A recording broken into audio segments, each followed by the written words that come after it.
लेकिन एक फूटी कौड़ी अभी तक नहीं ढूंढ पाए, ना इनको मिली, क्योंकि घोटाला हुआ ही नहीं। ये बीजेपी के दिमाग का घोटाला है। रोज बीजेपी कहती है 1000 करोड़ का घोटाला हो गया, 1000 करोड़ का घोटाला हो गया। 1000 करोड़ तो छोड़िए, 10 रुपए भी अगर भारतीय जनता पार्टी की इन एजेंसियों को कहीं से मिले हो तो मुझे बताइए। और मैं ये साफ तौर पर कहना चाहता हूं, ईडी और सीबीआई के अफसरों पर भी दबाव बनाया जा रहा है, उन पे भी प्रेशर डाला जा रहा है।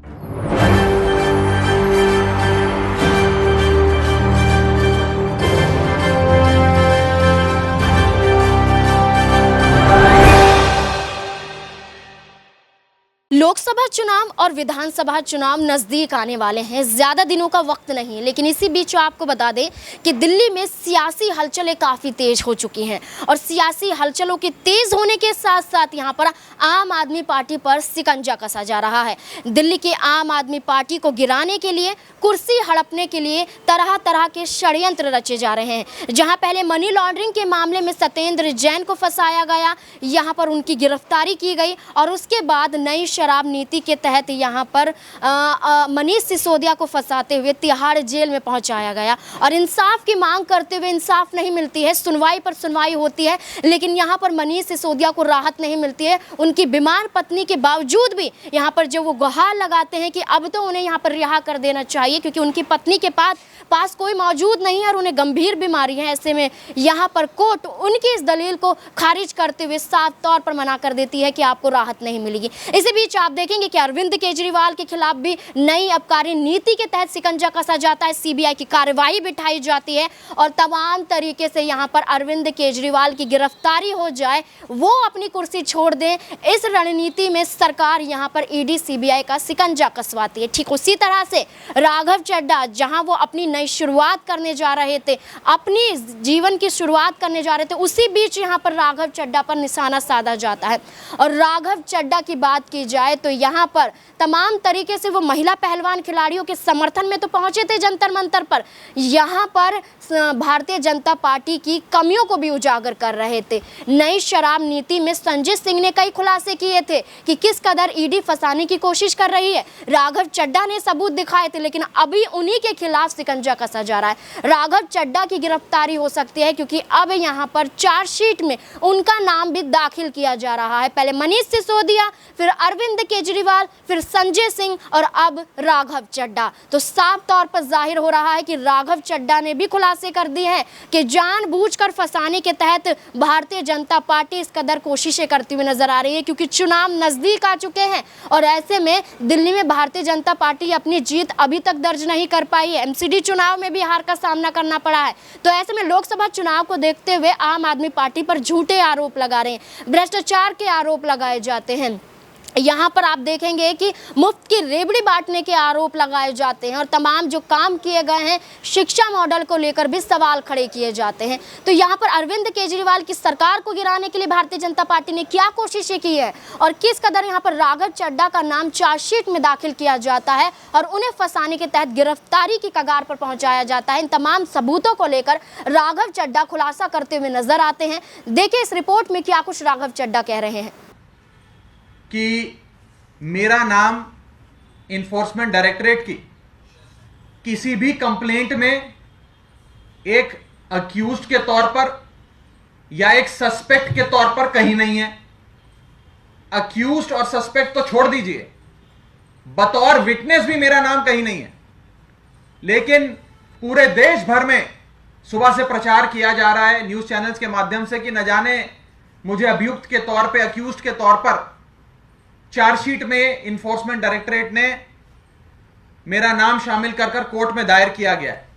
यह सरासर गलत है और मैं एक स्टेटमेंट पढ़ के पहले अपनी बात स्पष्ट तौर पे आपके सामने रखना चाहूंगा, उसके बाद इसके राजनीतिक पहलू पे विस्तार से चर्चा करेंगे। News articles and reporters स्टेटिंग that I've been named as an accused in a complaint filed by the Enforcement Directorate are factually wrong, incorrect, motivated and appear to be a propaganda to harm my reputation and my credibility by misleading and using the media. I wish to clarify that I have not been named as an accused or as a suspect or even as a witness in any of the complaints filed by the Enforcement Directorate in the ongoing investigation. I challenge the media houses who have carried this false propaganda to show any shred of evidence against me in any investigation carried out by any of these agencies that are controlled by the BJP. The least the media could have done is been inconsistent with the journalistic norms, that they could have taken my version before making these false claims and publishing these false reportage. The reputation and the credibility of a person is very precious and is built over time. I appeal to the media and all my friends sitting in this chamber to clarify the stated position, lest I will be constrained to take legal action as has been advised by my lawyers. मैं इसका हिंदी अनुवाद कर देता हूं. जो सुबह से खबरें दिखाई जा रही हैं वो सरासर गलत और झूठी और बेबुनियाद हैं. इन्फोर्समेंट डायरेक्टरेट की किसी भी जांच में आज तक, जब से इन्फोर्समेंट डायरेक्टरेट बनी है, और खास करके ये जो ongoing investigation Delhi excise matter में चल रही है, कहीं पर भी मेरा नाम बतौर अक्यूज्ड, बतौर सस्पेक्ट या बतौर विटनेस, ना अभियुक्त के तौर पे, ना गवाह के तौर पे, ना संदिग्ध व्यक्ति के तौर पे कहीं पर भी नहीं लिखा गया है. जो रिपोर्ट छापी जा रही है अखबारों द्वारा, न्यूज वेबसाइट्स द्वारा, न्यूज चैनल्स द्वारा, वो सरासर गलत और बेबुनियाद है. एक किसी मीटिंग का रेफरेंस दिया गया है कि कोई बैठक हुई थी, उस बैठक में कई लोग शामिल थे और उसमें कहीं मेरे नाम का जिक्र किया गया है, लेकिन मेरा नाम कहीं पर भी बतौर अक्यूज्ड, बतौर विटनेस या बतौर सस्पेक्ट कहीं पर भी नहीं है. तो सबसे पहले मैं हाथ जोड़ के अपने मीडिया के साथियों से दरख्वास्त करना चाहूंगा, बेनती करना चाहूंगा कि एक इंसान की छवि, उसकी गुडविल, उसकी क्रेडिबिलिटी सार्वजनिक जीवन में बहुत जद्दोजहद से, मेहनत से, खून पसीने से बनती है. किसी की भी रेपुटेशन को इस प्रकार से हार्म करने से पहले जर्नलिस्टिक नॉर्म्स ये कहते हैं कि आपको कम से कम मुझसे एक रिस्पॉन्स तो लेना चाहिए था, मुझसे पूछना तो चाहिए था कि आपका नाम आ गया, आपको इस पे क्या कहना है, मैं स्पष्टीकरण देता. लेकिन बिना मुझसे कोई भी जवाब मांगे हुए देश के कई बड़े मीडिया हाउसेस ने मेरे नाम की और मेरी छवि की हानि पहुंचाने की कोशिशें की हैं. मैं आपसे एक बार फिर हाथ जोड़कर विनती करना चाहूंगा कि आप इस चीज को क्लैरिफाई करें. जो गलत खबर छापी है उसे विड्रॉ करें, सही खबर छापें, नहीं तो मुझे मजबूरन कानूनी कार्रवाई करनी पड़ेगी उन तमाम अखबारों के खिलाफ या मीडिया हाउसेस के खिलाफ जिन्होंने मेरे नाम को तोड़ मरोड़ कर ऐसे दिखाया है कि न जाने मैं कौन सा बड़ा घोटालेबाज हूं, मैंने कितने करोड़ों का घोटाला कर दिया हो, और मैं इस पूरे कई मुकदमों में या कई ईडी की कंप्लेंटों में अभियुक्त के तौर पर मेरी भूमिका इन्फोर्समेंट डायरेक्टरेट ने कोर्ट के सामने रखी है. साथियों, ये जो पूरी कार्रवाई है, जो ये पूरी इन्वेस्टिगेशन पिछले करीब करीब 1 साल से चल रही है, ये सरासर राजनीतिक है और पॉलिटिकली मोटिवेटेड है. और इसका लक्ष्य बस इतना है कि आम आदमी पार्टी को खत्म करो, अरविंद केजरीवाल को खत्म करो. और शायद आज बीजेपी मेरे नाम का दुष्प्रचार करने की, मेरे नाम की और मेरी छवि को हानि पहुंचाने की कोशिशें कर रही है, इसलिए क्योंकि राघव चड्ढा अरविंद केजरीवाल का सच्चा सिपाही है. इसलिए क्योंकि आम आदमी पार्टी अरविंद केजरीवाल जी की नेतृत्व में लगातार बढ़ती जा रही है. वो आम आदमी पार्टी जो दिल्ली की पार्टी थी, दिल्ली में चुनाव जीता करती थी, आज वो पंजाब में सरकार चला रही है. पंजाब के को इंचार्ज के तौर पे अरविंद केजरीवाल जी ने मुझे जिम्मेदारी दी. अरविंद केजरीवाल जी के नेतृत्व में हम सबके मेहनत से आम आदमी पार्टी की सरकार पंजाब में बनी. मुझे गुजरात में भी आम आदमी पार्टी ने जिम्मेदारी दी, मेरे नेता अरविंद केजरीवाल जी ने जिम्मेदारी दी. बतौर सह प्रभारी मैंने गुजरात में भी काम किया. और हमारी सबकी मेहनत की बदौलत, अरविंद केजरीवाल जी के नेतृत्व की बदौलत हम गुजरात के चुनाव से राष्ट्रीय पार्टी बने, नेशनल पार्टी बने। आज अरविंद केजरीवाल जी के एक एक सिपाही को हानि पहुंचाने के लिए इस प्रकार से दुष्प्रचार किया जा रहा है। मकसद सिर्फ एक है, आम आदमी पार्टी को खत्म करो, अरविंद केजरीवाल को खत्म करो। क्योंकि भारतीय जनता पार्टी इस बात को जानती है कि अगर बीजेपी का कोई काल है तो वो अरविंद केजरीवाल है। अगर बीजेपी का कोई काल है तो वो अरविंद केजरीवाल है। जैसे कंस को यह मालूम था कि उसका अंत, उसका विनाश, उसका काल, उसकी मृत्यु भगवान श्री कृष्ण के हाथों लिखी है और उसने हर संभव कोशिश करी भगवान श्री कृष्ण को हानि पहुंचाने की, लेकिन हानि नहीं पहुंचा पाया। उसी प्रकार भारतीय जनता पार्टी यह बात जानती है कि उनका अंत और उनका काल अरविंद केजरीवाल हैं, अरविंद केजरीवाल के हाथों लिखा है।